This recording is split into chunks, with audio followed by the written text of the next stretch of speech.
Hello, welcome to the Quakes Motel. My name's Conan. In today's video, we're going to look at something called parallel compression. We're going to do it in the MPC. Let's jump in.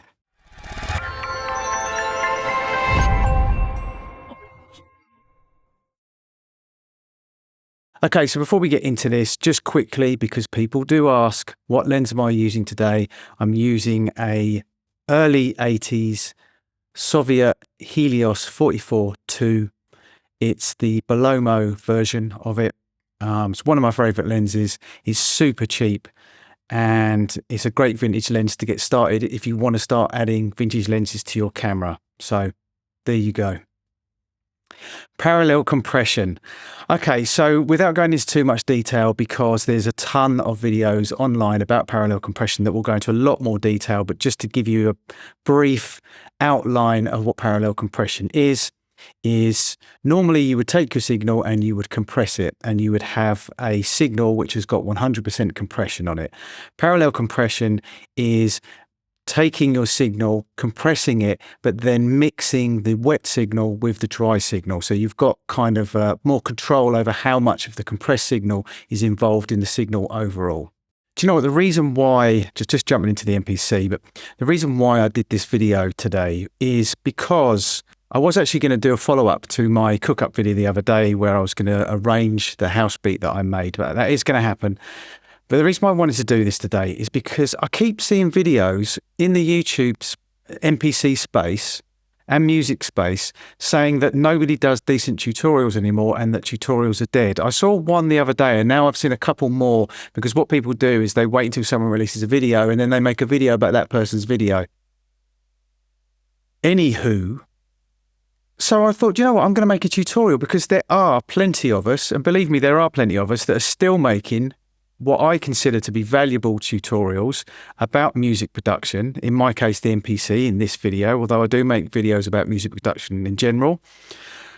So we're still here, we do exist, and there are still decent music tutorial production videos on the YouTube music space. So let's just get that out of the way. So in the MPC, I have one of my favourite break beats of all time. It's the beat that the ultramagnetic MCs used in Give the Drummer Some.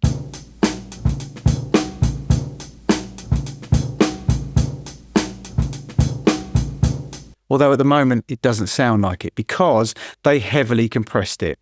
And also their version sounded like it had been dragged through a hedge backwards and had lots of vinyl noise on it, and they overcompressed it, probably maybe a DBX 160, something like that. And it was also very, very gritty as well. Bit cleaner at the moment because it's straight off vinyl, and my vinyl is a very, very clean copy. But trust me, it's the beat from Ultramagnetic MC's Give the Drummer Some. So normally when we compress a drum beat or compress any signal, we will add the compressor. We use air compressor in this case, and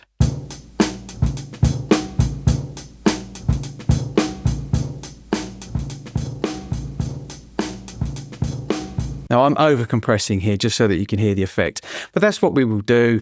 We all know this, or at least if we don't, then perhaps you should go and watch some videos on compression. But if you do know, then you'll know that this is what we do. We bring the threshold down, we have the ratio set, the attack and the release.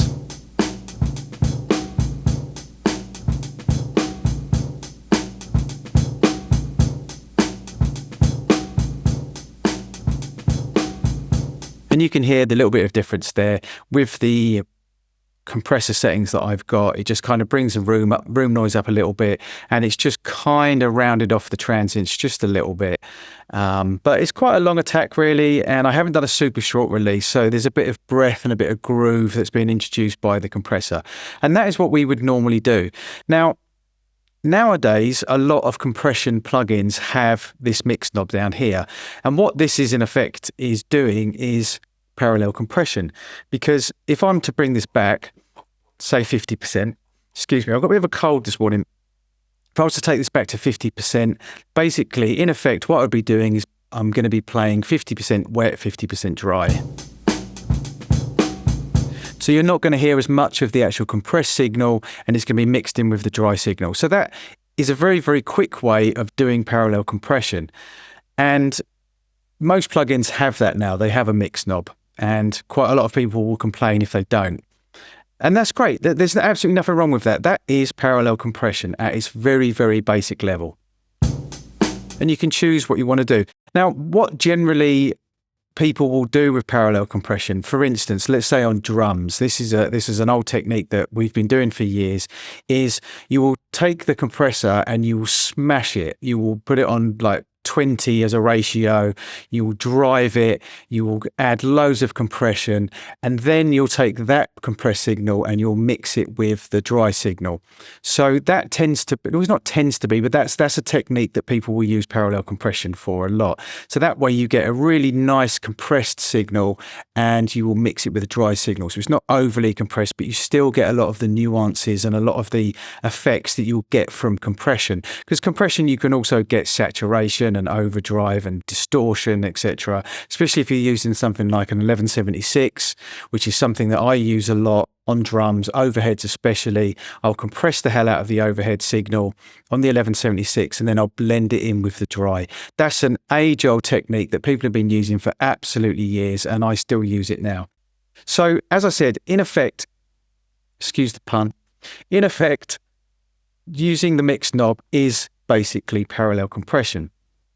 However, there is another way that you can do parallel compression in the MPC. So let's take that all the way up. We'll turn that off and we'll go back to the original signal. Now, what I'm going to do, if you go into send, if I just go into my sends here, on return 4, I have got air compressor set up. So that's going to be my parallel compression channel. So that's on return number 4. So on return number 4, I have air compressor set up, and that's basically going to be a send effect rather than an insert effect. I've been through this in videos before. If you put your effects here, they're insert effects. If you go into the sends and put them on your returns, they become send effects. And there's a lot of advantages to using send effects. Again, I've made videos about it and there's tons online explaining it, but there's reasons why you use insert and there's reasons why you use send. For parallel compression, in the way that I'm going to show you, I want to use it as a send effect. So I'm going to take that all the way up to 0 because there's no reason why I wouldn't. Just send a signal all the way there. Go back in compressor. I want to make sure that that's on 100% mix for definite. I've got the same settings that I had on the insert compressor that I showed you just a second ago. And now what I'm actually doing is I've got my dry signal here. Let's just take that all the way down again. I wish there was a way on here I could just quickly turn that off. So that's my dry signal. And what I'm going to do is I'm going to gradually blend in the send. And what I'm going to be doing by doing that is taking my compressed signal and blending my compressed signal in with my dry signal.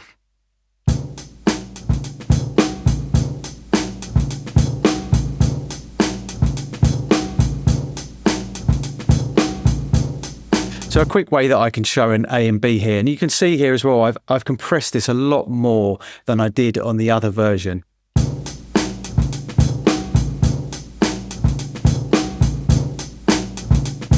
Let's just level match that a little bit because we're losing a little bit there. Let's try that again.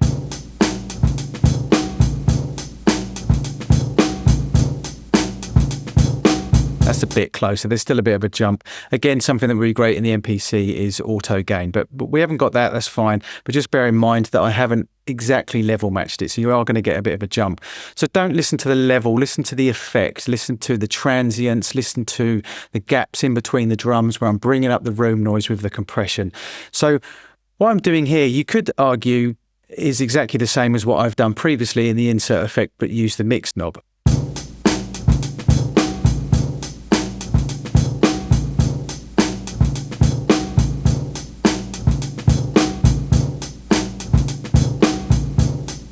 So you can hear it's got more smack as well because I've let the transient through and it's snapping down on it with the release that I've got set up. But like I said, I have pushed it a little bit more. I've taken the threshold down a lot more because I want perhaps an overly compressed signal that I then want to mix with my dry signal. So as I said, I've got my wet compressed signal and I'm mixing it with my dry signal, and that is parallel compression.